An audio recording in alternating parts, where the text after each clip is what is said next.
This is John, and welcome to John's Long Box. Today we're here with Mike Barron, a legendary comic book creator of such wonderful comics as The Badger, Private American, The Thin Blue Line, Nexus, and you have a new comic coming out, correct? Um, yeah, I have a bunch of new comics. The thing that's happening right now is Private American, and I think we've just about fulfilled every Yep, subscriber. yep. I got mine yesterday. Great. Did you read it? I did not read it yet. I just got it That's all right. yesterday, and That's I'm all right. We're working very pleased overtime. with the response. And we're going to launch Bronze Star on June 3rd, and that's a supernatural western that's illustrated by Pat Broderick. Oh my, And yeah. Oh my God, that is awesome.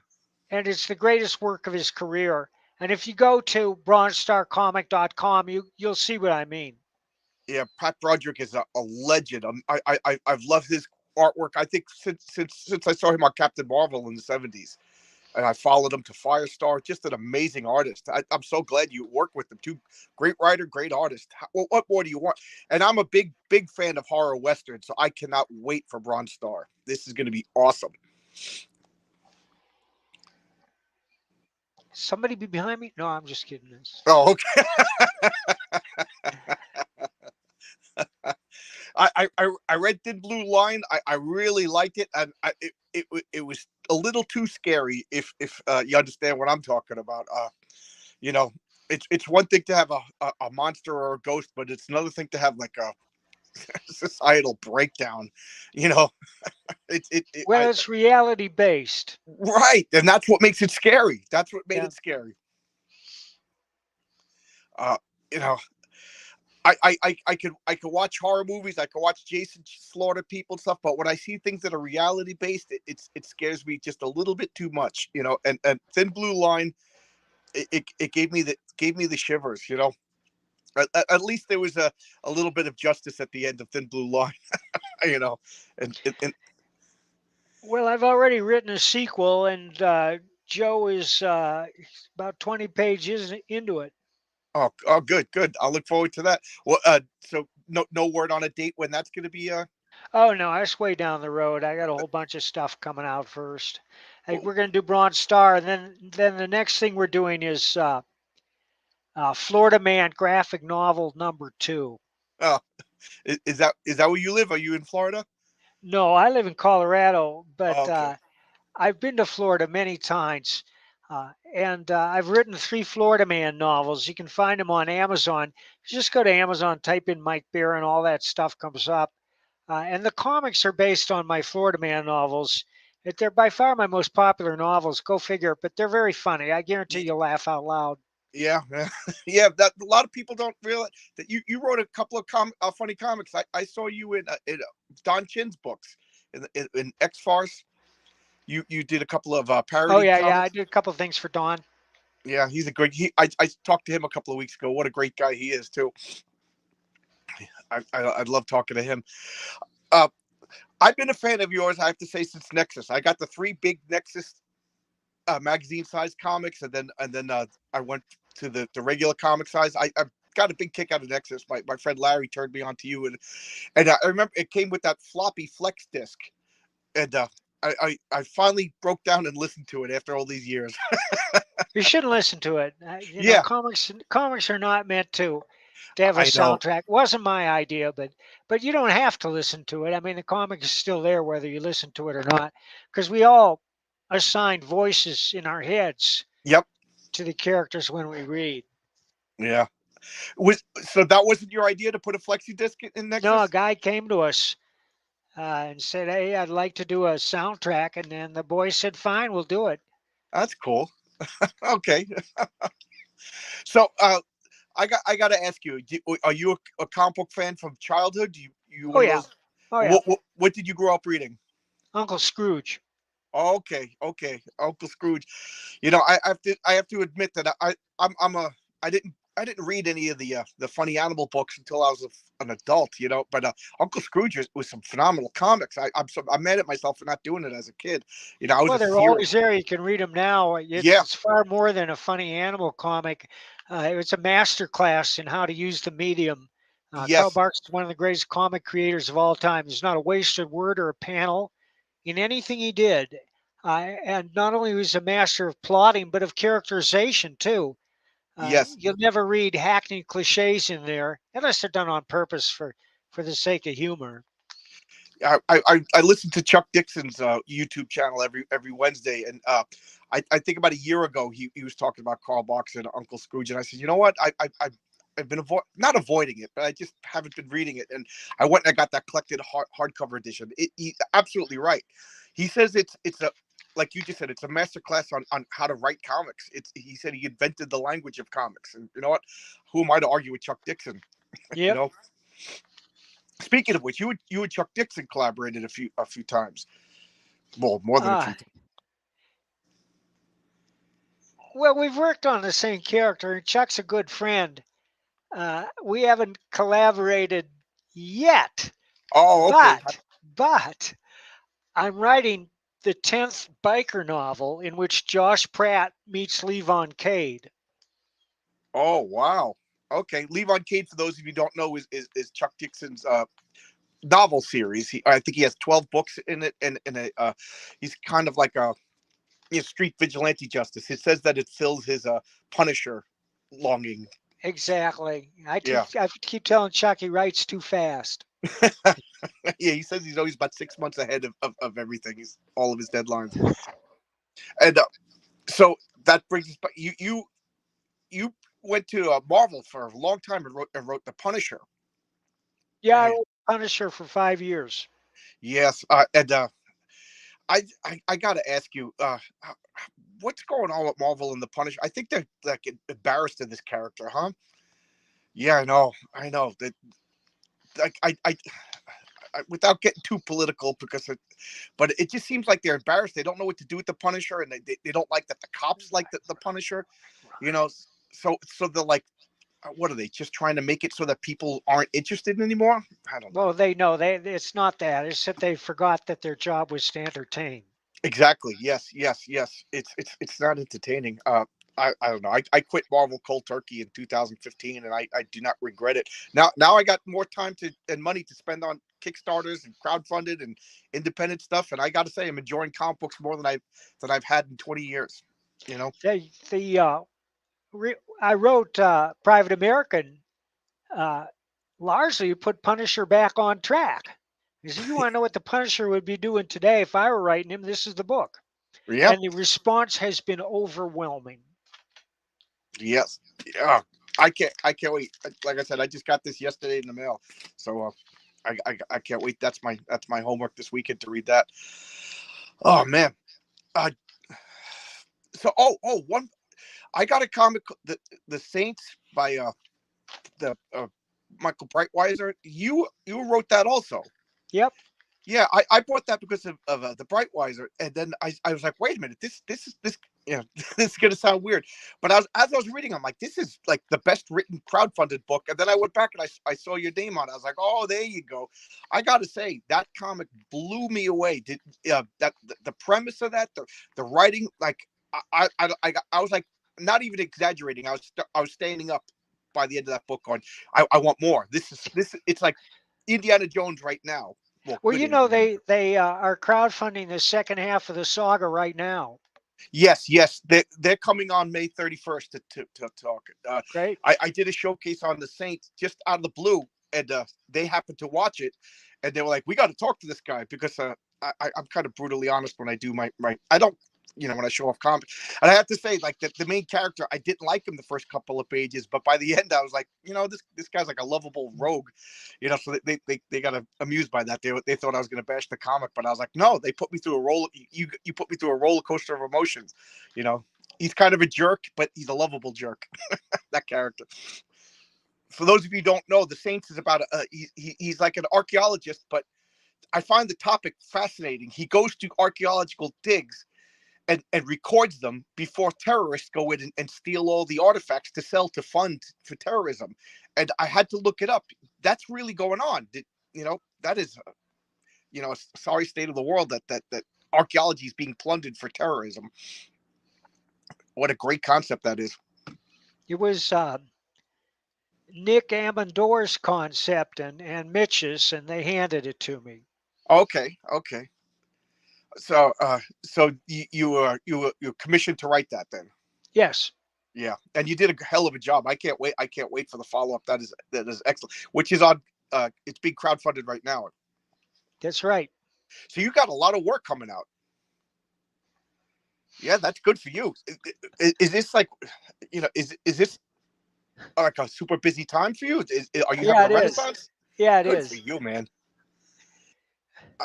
I you know I saw Walt Simonson had tweeted that he let Marvel know that he was available for work, and they basically told him that his art style is old fashioned and he's not wanted anymore. Can you believe That's that? insane. It His is. art style is unique, old fashioned my ass. Unique. There's nobody that draws like him. No, Walt Simonson is a legend. I just think that Marvel can't afford him. That's probably what what's the truth is. But Maybe. and Mike Gustovich pretty much has the same story. Now I'm curious. Is Broderick? Is he did he let Marvel know that he was available? And they said no.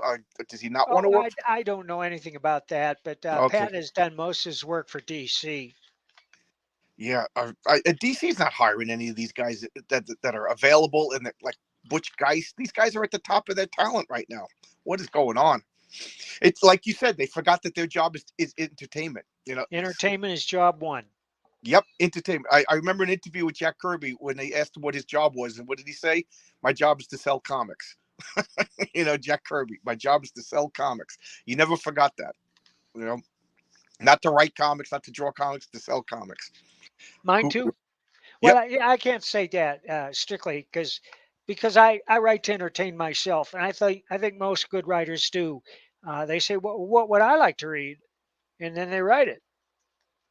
that's what Chuck Dixon was saying. That if he's getting bored writing it, then he knows that people are going to get bored reading it. So he's got to make it exciting for himself. Was that a dog walking around in the background? That's Mac. That's Mac. I see a pet. I'm like, oh yeah, my cat might show up. He shows up whenever I turn on this camera. So uh, how long has it been since you've worked for the big two? 30 years. Wow, that long? Yeah, and you're doing better than ever. God bless you, man. That is awesome. You know, if Marvel hired Simonson, the modern readers might realize how Movie World Comics says if Marvel hired Simonson, the modern readers might realize how terrible the current artists are in comparison. Yeah, I can't argue with that. I feel that the modern Marvel DC, that they're using 3D models, and you could just tell that they're putting crudely drawn humans into a 3D model program, and it has no depth, it has no weight. These are. All I know about Marvel and DC is what people post on the internet. I haven't read one of their comics in years, except for about 5 years ago. I was curious, so I bought a Captain America and a Master of Kung Fu, and neither contained any entertainment value. Yeah, yeah. I say this a lot, that comic book collectors we kind of have a compulsiveness to us, and it was a difficult decision. But one day I just said, why am I spending all this money and I'm not being entertained? I feel like I'm being lectured to, and I feel like they resent me. So I cold turkey. I just stopped collecting Marvel. I stopped collecting DC. It was a waste of time, waste of money. And I was about to quit comic books cold turkey, which was a shame because I love it. And then I got turned on to all of this Kickstarter stuff. I started listening to that Diversity in Comics, and he started talking about other people that I didn't even know about. Opened up a whole world. You know, I couldn't believe it that you and Richard T. Meyer made a Nexus comic together. That was. Wait till you see the next one. Kelsey Oh, Shannon is doing the art, and it's mind blowing. oh my, yeah, he's awesome. He's phenomenal. It's. Yeah, I almost feel bad for mainstream comic book people. Like, you guys do not know what you're missing. There's so I much. can send you an image on uh, personal message on Twitter if you can transfer it to your screen. That's way beyond me. If you can, let me some of Kelsey's art. Uh, I can try my Uh, best. I don't know how to do this stuff, but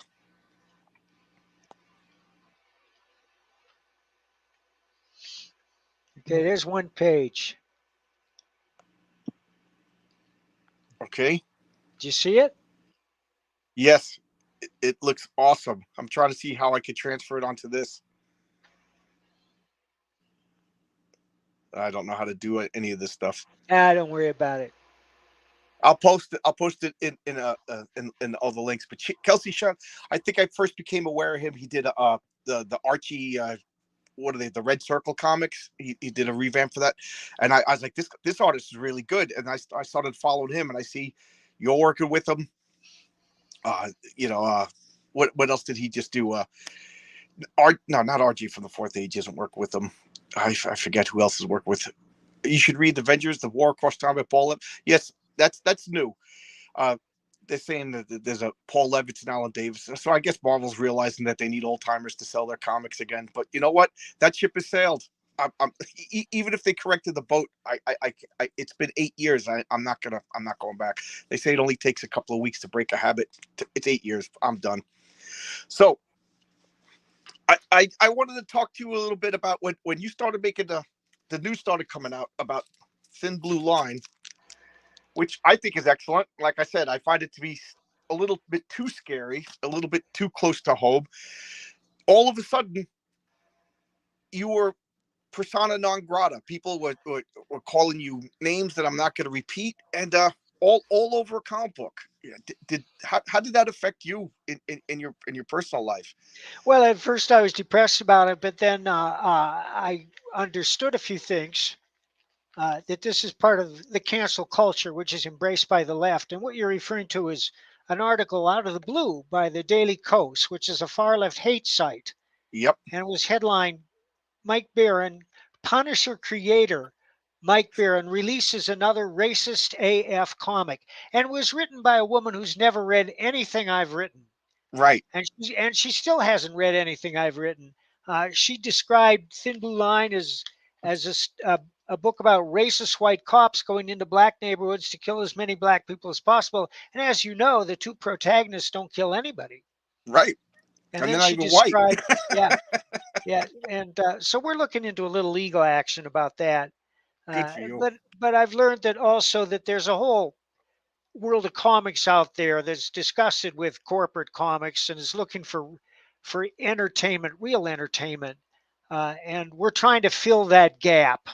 My friends and I, including Chuck Dixon, Ethan Van Sciver, Graham Nolan, Art T. Bear, Shane Davis, Aaron Lopresti. These are artists who were at the top of their game when they quit Marvel and DC in disgust to go on and do their own things. And that's what I'm doing right now. And my pipeline is full. As I said, after we do Bronze Star, Florida Man graphic novel #2, and when that's done, we're going to do this Nexus graphic novel that Kelsey is illustrating. And when that's done, I have a Sherlock Holmes Captain Nemo book in the works. And Oh, wait till you see the art for that. It's going to blow your mind. oh my God! Captain Nemo is my favorite character of all literature. So, oh my God, Really. you just got me excited. Oh man, I didn't know anything about that. So, oh man, now I'm excited. I'm like a little kid. So, this cancel culture that you were talking about, you were targeted by it. Now, did it ultimately it must have helped you because I mean, you Well, got it, more work. it has now. It doesn't bother me now because you learn a few things. One is never apologize. Don't apologize to these people or they'll double down and No, destroy you. yeah, I Uh, agree. I agree. Once that they take that as weakness, and yeah. they take that as like like in the 300, Neil, you know, they think it is submission. No, do not apologize. I'm with you 100%. Number two is don't engage them. I mean, some people come on my Twitter feed now and then to object to something I post. And I admit that I will post stuff that's controversial. The only thing I posted that really got me booted off Twitter was a picture of a mutilated squirrel that my dog brought into the house and left on the floor.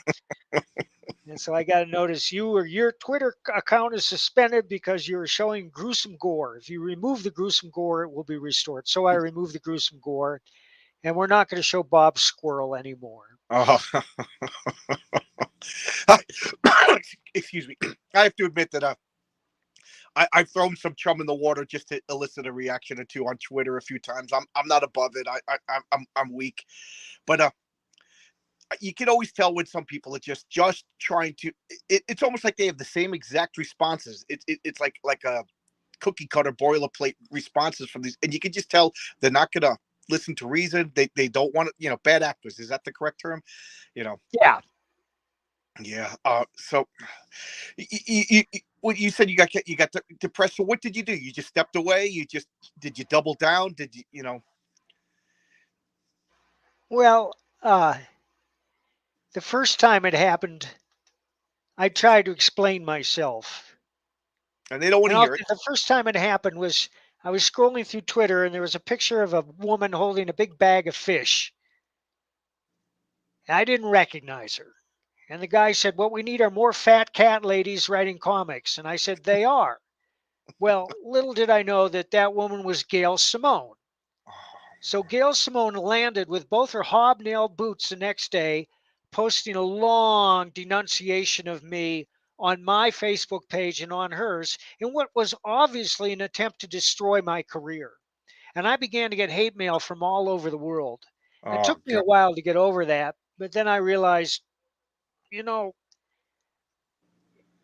she went berserk because I wrote, "They are."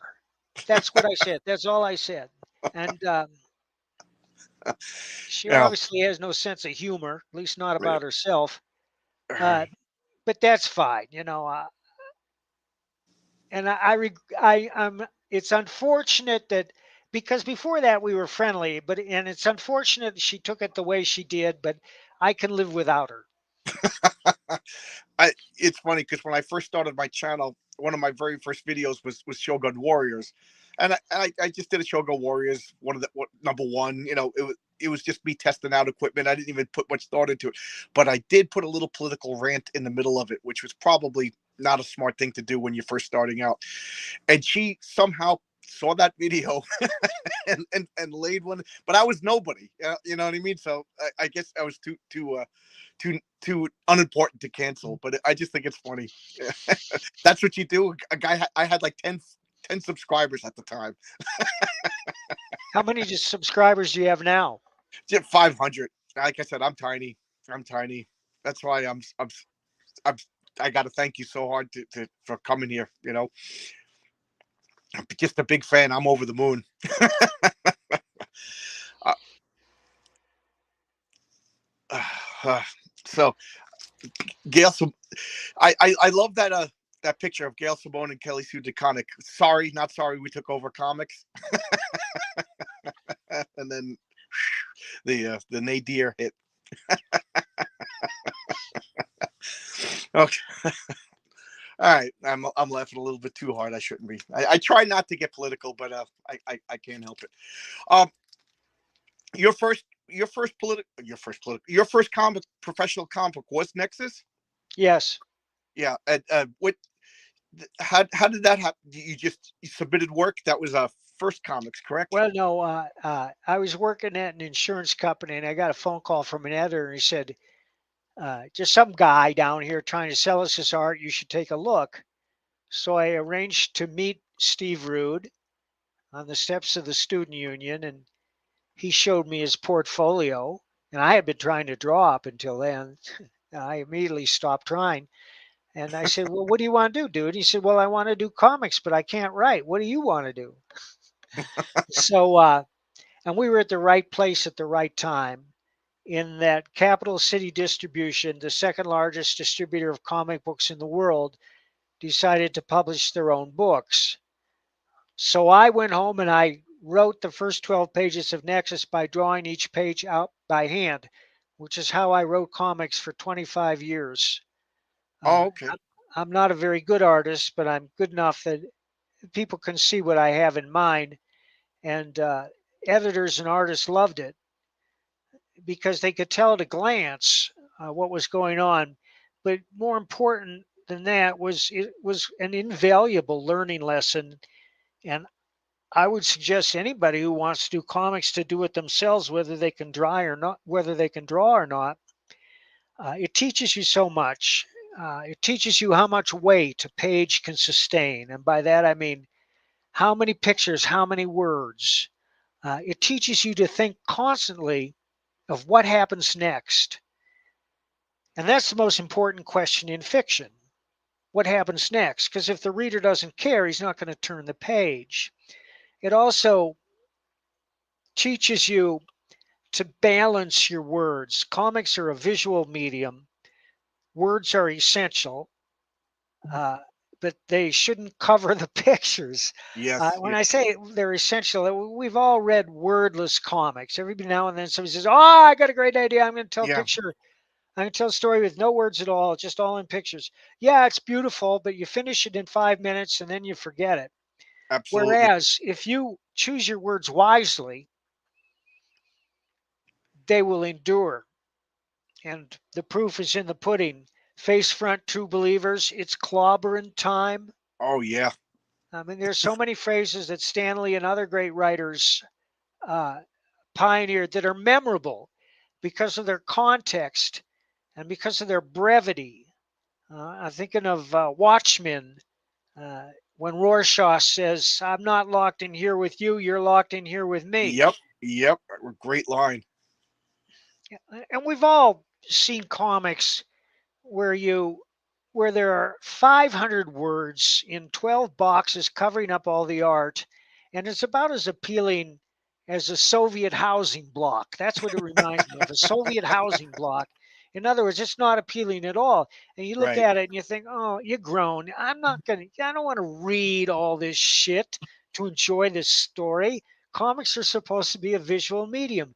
You can use words occasionally to advance the plot, uh, but mostly you should use them to characterize people and bring them to life and humanize them and put in those little quiet moments that don't advance the plot, because that's the way real life is. I you got me thinking about in a lot of modern comics they've done away with thought balloons and the caption boxes. The yellow caption boxes were like a standard. Like yeah, you got the Baxter Building and it says home. Reed Richards and Ben Grimm are working on a machine I or whatever. still use them. Like I'll have a caption and it says uh, the Baxter Building yesterday, and that's what I use captions for. Yeah, It's like you see a sign on the movie, it says 4 years ago or whatever.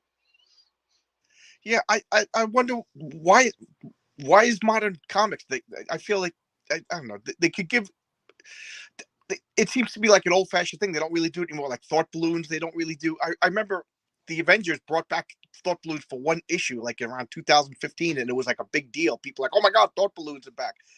I don't know. I kind of like that we get insight into the minds of the characters. I may use them once in a blue moon, uh, but I prefer to transmit information visually.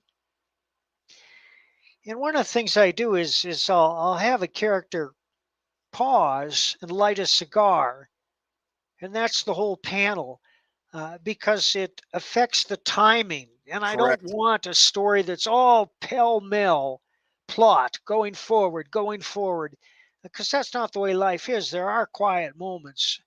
Yep. Yeah. Yeah. Timing is important. Timing is rough. Uh, what you're writing horror in Bronze Star coming out, and we all know you can write action. And I talked about how before with Don Chin you wrote comedy. What would you consider to be the most difficult to write?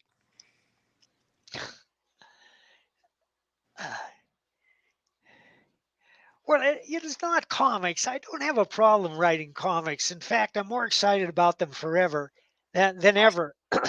And That's one of the reasons is that my process is such that it's a journey of discovery when I write a comic plot, because I'll plant seeds early on, and I don't know why. And then as the story progresses, I will understand why, because the story has to resonate. Uh, it reminds me of Chekhov's dictum: if you have a gun on the wall in the first act, somebody has to use it by the third act. yeah. And we all know what that means. Is it means that we don't use deus ex machina, which means the machine out of the god, where you just introduce something out of the blue that hasn't been mentioned before that somehow saves the hero's ass. Yeah. We don't do that. It all has, the seeds all have to be there in the story. And I just finished a couple of scripts I'm really proud of. One is a horror graphic novel based on the plush toy Scruffy Bumps. Now, if people, if you want to know what I'm talking about, just Google Scruffy Bumps. Uh, I'm I grew up reading superheroes, and lately I've been reading a lot of horror comics. So I don't know if like the zeitgeist is changing, but I can't wait. This has got to go. I mean, I'm I very got. happy with it, and I guarantee you're going to love it. The thing is, comics are the worst medium for horror. They are. Uh, I remember somebody told me that comic books can't be scary, and I say, oh, I read a couple of comics that really scared the crap out of me. I have to admit, but well, it is rough. I imagine. well, when you're a kid, or you're reading those uh, shock suspense stories for the first time, which are the most part are about some villain getting his comeuppance, which is truly horrible at the end.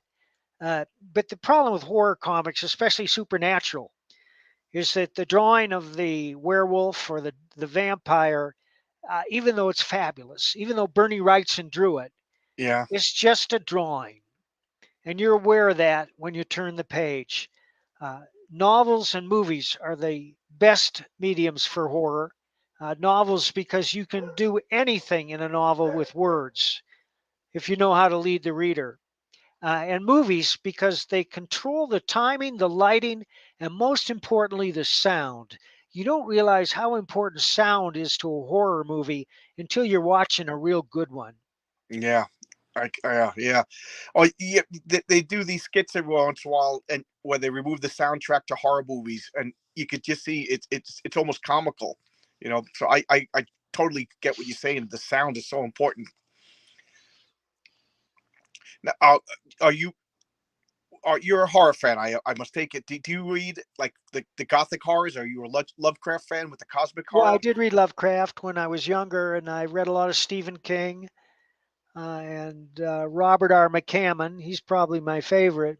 Okay. Uh, I haven't read much in horror recently because my tastes have turned towards stuff that's reality based, and I find I can't really enjoy a movie or a novel unless I believe it could happen. Not that it did happen or would happen, but that it can happen. And that Okay. doesn't preclude horror or science fiction because I love Alien and Aliens. I think they're two of the greatest science fiction movies ever made, and I believe every word in them because they believe in themselves and they've thought that world out down to the last bolt. Yeah, those are great In movies. Yeah, and the same goes for Silence of the Lambs and Hannibal. Those are reality based. They could happen. They're absolutely terrifying. Hannibal is terrifying. I think he's the most terrifying film villain of all time. Have you ever seen The Hitcher with Yeah. Rutger Hauer? That movie scares the crap out of me to the point I won't watch it anymore because I, I used to be a school teacher, and every summer everybody was working, so I would get my car and just drive across the country and visit, and pick up hitchhikers every once in a while. Then I saw that movie, and I haven't picked up a hitchhiker since. Well, Just I don't blame you. Things have gotten crazier. this was also 30 years ago. Yeah. Things were a little different back then. Oh man, but I agree with you. Horror movies that could happen, like my sister watches all those true crime movies, and they'll go to sleep, and I don't know. I can't watch true crime. I'll stay awake all night long. It's too Uh, real. I watched Megan a couple weeks ago. I recommend that. It's very good. Okay. Okay. It Good. may not scare you, but it just moves right along, and it's funny and scary and convincing. Yeah, that's been getting good reviews. I get scared of horror movies. I'm turning into an old baby. Well, there's so few that are really good. They say that when society gets a little weird, horror movies are making a come. And I noticed that there's a lot of horror movies being made. I just chalked it up to that they're probably cheaper to make than They are, and they're a genre that's always popular, and most of them make money. You got to be a real idiot not to make money doing a horror movie, even though most are crap. That's Sturgeon's law. Sturgeon says Yeah, 90% of everything is crap, and he's yeah, right. yep, absolutely. Oh, so you watch you're not going to the movies, are you? Like, I think the The movie last theater, film I saw in a theater was Top Gun Maverick. and that was a phenomenon. Everybody loved that. I'm hoping that is a turning point in cinema, because I don't know, man. I'm like getting like, is the word despondent? Like Star Wars, they ruined Star Wars, they ruined Star You Trek. know, there are good movies out there if you Right. know Yeah. where to look, and if you like, I'd like to make some Oh, recommendations. absolutely, absolutely. Please do. Let Him Go, starring Oh, Kevin Costner and Diane Lane as a couple living in Montana whose son marries a woman and has a child by her, and then the son is killed in a horse accident, and the woman remarries into a very bad family. And Costner is downtown one day when he observes his former daughter in law's new husband shove her and then shove the 5-year-old child. And he realizes he has to get them back. And this takes place in the 60s. It's one of the okay. most realistic thrillers I've seen in years. I'd also like to recommend The Rider, I never which heard of is that one. it's about a rodeo horseman trying to recover from a head injury. It's absolutely gripping. Uh, what else have I seen that I enjoyed? I thought that Guillermo del Toro's remake of Nightmare Alley was well worth watching. Okay, yeah, okay. I'm a big fan of his. I did you see Pan's Labyrinth? Yes, Yeah, I thought that was phenomenal. And it he made was. another Chronos. It was a Spanish film. I think one of his earlier films. That was wonderful. The Hellboy movies, I could take and believe them. Even though I'm a big Mike Mignola fan, I think something was amiss about those movies. I don't know. I don't know. I just wonder what is going on in the world today, that like all these Western countries. It seems like entertainment, all comic books, movies. They're going out of the way to like demoralize the people, and I just don't understand what the end game is. I was just talking about this at work today. You know, Well, Hollywood's a very insular place, and you don't work unless you toe the party line. correct. Christian Toto uh, wrote a book about it called Woke Bombs, and he talks about Hollywood, uh, and he's right on. He says it's ruled by fear that you're not going to get that next gig, fear that you're going to be passed over for a differently abled lesbian of color. And those are real fears because, again, Hollywood has forgotten what made them, which is entertainment. That's job number one. They have to, but now you got all these angry people writing movies that got an agenda, and there's a lot of lectures, and people don't want to hear that. I DC don't want to be like, realized that when they shit canned the Batgirl movie, it was done. It cost $90 million, was ready to go, and they looked at it and said, "Well, we can't release this. It'll destroy our reputation." If only Bud Light had had the same insight. yeah, Bud Light, and now Target seems to be going down in flames right now. I read today that they lost something like $12 billion in stock value. In what, a week? It's like, don't these people think? Don't they know who their audience is? Which makes me wonder what is going on. Like, I don't know. I don't know. It makes me think that there is a Legion of Doom somewhere behind the. Well, Well, I I'm see just telling Carl you, Schwab, and that's Lex Luthor. good movies are being made. You just have to know where to work to Yes, look. yeah. There's good everything. I mean, there's good comics. Obviously, there's good comics going out. There's good bands. I used to follow bands like I followed like comic books. I just it's just getting harder and harder. People. I agree with what you said about Hollywood. I think it's like consensus, and we all know how consensus just destroys creativity. I don't know. I just Well, don't. a lot of production companies are getting the hell out. They're going to go make their movies in Texas or Georgia or Yes, South Carolina. I hope so. I hope so. Make alternatives to Hollywood. And I think with modern technology, I mean, we got ordinary people with daytime jobs making comic books that look phenomenal. So I can only imagine with all of this new technology that people are making movies that that look good. All they need is a little bit of, inspiration and talent. That reminds me of another movie that I'd like to recommend. It's called Ambulance, and it stars Jake Gyllenhaal as a bank robber who tries to make his escape in an ambulance, and the visuals are just insane. Oh wow. Okay. It's a good thriller, Okay. uh, and it's mostly one long chase scene. But I think it was directed by Michael Bay, and he Oh just really? goes crazy on the visuals. And I guess they're using drones for some of those shots, but you just won't believe how the eye of the camera swoops and flows. What one of my regular commenters, he says, I've been hoping for more studios to spring up around the country to compete with Hollywood. Absolutely. Absolutely. You know, I think Hollywood's gotten a little too complacent. Nobody's competing with them. You know, and then Well, like you said, it's controlled by this cabal of rabid woke who they're not concerned with entertainment. They're they're not concerned concerned with with sales. making a difference. I mean, how could these people? How could anything call themselves a business when they're not concerned with sales? I mean, Marvel's. In that Vogue article, it's on Amanat. She was talking about how it's not about sales anymore. It's about getting the message out. Well, I would have been pissed off if I was her boss, and that's if I had a company and my employees were telling me that we're not concerned with sales anymore. I mean, Bud Light's doing this, Target's doing this, Hollywood's doing this.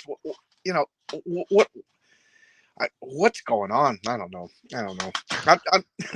I'm just glad that you guys are around making comic books, and I mean, I got stacks and long boxes of comics I haven't even read yet. This really is a golden age of comics. You know, every Wednesday for the past 3 months now, I've been having new comic book creators. Just showing off in the comics. It's so much fun. I'm so enthusiastic. You know, I'm trying to get people to understand. Don't give up. Comics are still fun. We still got guys making good stuff.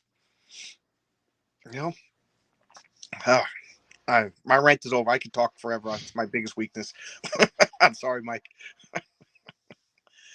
So I just had to ask you. When I was reading Badger, I at the time I thought it was like, the guy was a lunatic. He was funny and everything. I really enjoyed him. Is he based on anybody? Do you know anybody like that? Okay. I was always wondering if you knew a guy like Badger. And I was always amused because I was working at a comic book store at the time, and the owner of the store's name was Larry. So we used to bust his chops and To tease him. this day, people think it's hilarious to call me Larry. Oh, okay, yeah, yeah. Everybody thinks Hilarious. they came up with that joke too, right? I don't mind. Well, it just shows you that they love your character. That they connected with your work. That's Uh, another project I'm working on is Big Badger graphic novel. But oh, it's a ways down the road because you can only crowdfund.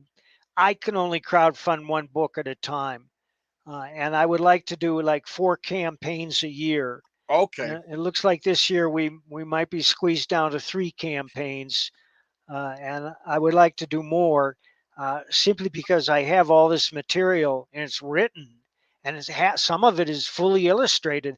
The next Florida Man graphic novel is fully illustrated, and I think that Kelsey's wrapping up the Nexus graphic novel as well. And Richard, who's doing the Sherlock Holmes Captain Nemo book, is blazing through it, and the art is just astonishing. I'm excited for that. I can't wait. I'm like a little kid now when you talk about that. Is Christmas here yet? Is Christmas here yet?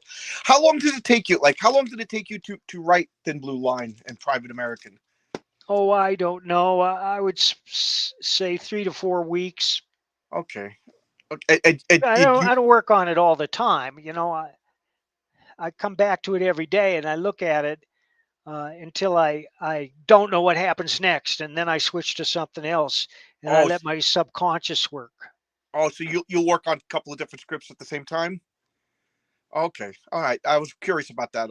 I know me. I couldn't focus on two things at once. And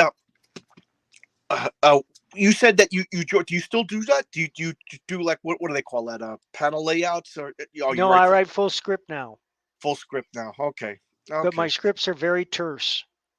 Oh, okay. So what just like a few words for like I assume the dialogue and then what a couple of words to describe each panel. Well, the dialogue and captions are all complete, and I keep trying to pare my descriptions down to the minimum necessary to get the idea across, but that doesn't mean that they're truncated. For instance, I will often cast a character as an actor as somebody I'm writing about. For instance, like I say, John, and then I'll put Rutger Hauer in parentheses because I want the artist to pattern him off of Rutger Hauer or whoever. And it's just an idea. It's just a type. I don't mean literally Rutger Hauer, Yeah. except in a few cases. In a few cases, I will have them uh, do the character as a real person, somebody Okay. everybody recognizes. So for instance, the bad guy in the next issue of Thin Blue Line, everybody's going to recognize him. I like your smile there. I don't want to ask. I want to be surprised. I'm still a fan. I'm still a fan. I want to be surprised. Now, when you hand in a script to your artist, how much would you say is different? Like like they say that like 30% of what you actually write or what you actually imagine comes through in your writing. Like, is it a big difference? Are you ever surprised? You're like, okay, that's cool, or no, It change that. depends on the artist.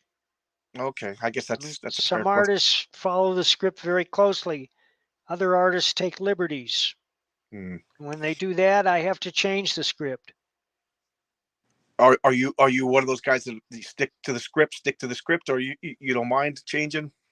I do mind changing because by the Okay, time I'm done with that script, I've been over it countless times okay. to make it as good as I can. And I try not to release anything unless it's a home run. And some artists don't understand story beats or characterization, and so they think that my script is a suggestion for what they Oh, want to do, and they will ignore it and draw whatever they please. I'm not happy about that. yeah, I can imagine that's got to be frustrating. Ooh, yeah, that's got to be awkward too. Um, I talked a few times about the importance of an editor in comic. Like, do you have somebody that rereads your scripts, or do you bounce ideas off anybody, or are you your own editor? Chris Brawley reads all my scripts. He's a very good editor. Oh, that's good. I think it's important to have a third party because I'm nobody, and I Everybody try. needs an editor. Yeah, okay. I was gonna say that because I think sometimes the ideas in your head, you kind of cover up for what you're writing, and a third party is like, no, no, that doesn't make sense. I found that to be a kind of a weakness in a few Kickstarter comics. Like, you should have had an editor look this over. You know, to the point when I read the Saints, I was like, this is flawless, flawless. It was like. Uh, I'll invoke the unholy name of Jim Shooter. The high point of Marvel Comics. That you know I thought that was a flawless comic. Everything, the art, the writing. I'm Well, full thank over the moon. you. I'm sure Yeah, Mitch will be gratified. And yeah. folks, you should go support the book, The Yes, Saints, on Kickstarter. It's a great book. I'll put a link when I post this up later tonight. I'll put a link to that also. Okay. Yeah, that's that. I say this to everybody, and I honestly mean it. I want you to become a millionaire. I don't know if you are a millionaire or not. But I want No. you to make more millions. It'll only benefit the world that you could work on comic books all day long. Let Mitch do it. Let Ethan Van Sciver do it. Let Richard Meyer do it. Chuck Dixon become millionaires. Please. Yeah. If Yeah, I don't know. I don't know what's going on. The world is crazy right now. I see you. You got your dog in. You would just pet your dog. Yeah, dogs come by from time to time, just checking up on me. You're a dog person or a cat Yeah, person? No. dogs. Yeah. Yeah. I love dogs. Dogs are dogs are wonderful. All right.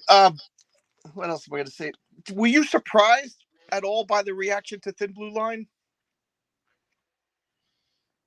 A little. I because I read it and I thought it was scary. I thought it was realistic, but I thought it was fair. Like, I don't think you made anybody. Yeah, I think that's like a common modern argument trait is to put like horrible strawman tactics in the other side, whatever your side may be, and then attack those.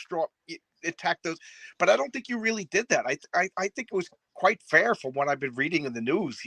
So when I saw like people I don't want to repeat the things that I heard people say about you, but I was just like Mike Barron, he's a statesman in the comic book world. People turning on you, like I don't want to mention names out of school, but like a couple like people involved in the Punisher. I'll leave it at that. Well, like no, no, no, Mike Barron, I denounce him, and I was like, what a piece of shit to be frank, you know. What a piece of shit to be Jerry. Yes, yes, okay, all right, you know exactly what I'm talking about. I was really like, I don't know what the word is, but like, Ah, don't worry about it. Don't worry about it. it's just like you throwing fellow creators under the bus, I know. you know, to the point that I can't buy anything. I don't know if this guy's doing anything, but I'm like, I don't even care anymore, you know. And I get this, like you said, Hollywood is scared and insulated. The comic book just it's got to be even scarier and more insulated. The comic Well, book. it is because it's like the step. It's like the Hunchback stepbrother of the movies, The redheaded stepchild of and they all dream about getting into the movies. right now. I'm of the opinion of dance with the one that brought you, and if you're a comic book person, stay a comic book person. I no problems branching out, but you know, don't why don't comic books are an American medium. They want it like jazz, baseball, comic books. These are America. I think be proud of it. It did. It's the whole world reads comic books. The whole world knows Spider-Man. The whole world knows the Hulk.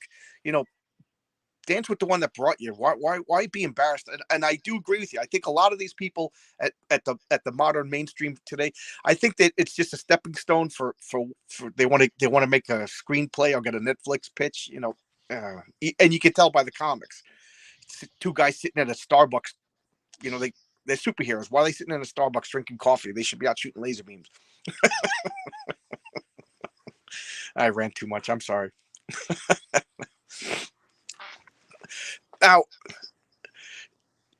uh, when you started in you said you met Steve Rude and you started with the. I mean, you can't get a better guy than Steve Rude to help you break into the business. I mean, it's almost just like doors must have opened for you. But I feel now that like you can't get into the comic book industry at all these days. It's like the comic industry comes and like that you put the quarter in and you pick up the fuzzy toy, you drop it. Like that's what the comic book industry does. It selects people and picks them up. You know what I mean? You can't break in anymore. You got Well, to be if you have a selective. large following, you can look at Eric July. Well, okay, you got me on that one. I was talking about mainstream. Yes, Eric July Well, built his fan base, and he's a he's another one. Oh my god, I cannot believe the people attacking him these days. For what? For making a comic book? What is he's- wrong with people? well, the mainstream comic industry is certainly in trouble, uh, and they don't show any signs of waking up. Not at all. Not at all. Do you have any predictions? Do you think like a lot of people say that DC and Marvel are going to become just licensing houses? Do you have anything? I think that's likely. Yeah, I hate to say it, but I think so too. And uh, uh, like, do you think is Disney just writing them off? Like, how can they do this? Well, Disney does not appear to be interested in making money for its shareholders anymore. I don't know what's going on at Right, Disney. It just seems insane to me, and they keep doubling down and doubling down on this transgender business and sexualizing children. I just don't get it. right. Like I've lost friends in the past. Well, I lost friends 2 years ago, all over COVID, and now I'm losing friends over like people like defending drag shows. I'm like, dude, you've never been to a drag show in your life, and now you're arguing with me about like the validity of the art form. Like one, I've known you for 25 years. The word drag never came out of your mouth, and now all of a sudden you're ready to swing at me. I'm like, I really, I'm starting to wonder what was in that shot. Is everybody crazy now? I mean, I have nothing against drag shows. Let them have their drag shows, but don't target children. They have Right, no business. right, right. And the funny thing is I probably been to more drag shows, but I was a punk rocker in the '90s, and we used to go to the see bands and at drag clubs, you know. So I'm seeing all these punk rock bands and drag shows would open up. But I was 19, 20, 22, 24. You know what I mean? I got a drink in my hand. I got a cigarette that I'm not going to mention. You know, smoking crazy stuff, and I'm an adult. There's no way in the world I would think to bring my little brother or my nieces and nephews to the shows because adults do one thing, kids do another thing. You know. And now I'm a bad guy for saying, you know, you shouldn't be reading some of these books to kids that you're finding in the library. What do I know? Crazy person, I guess. The world is crazy. And you're not allowed to say otherwise. You're not allowed to say otherwise. I'm trying to tear the backing off this Gadsden flag sticker, but I can't get it off. Oh, okay.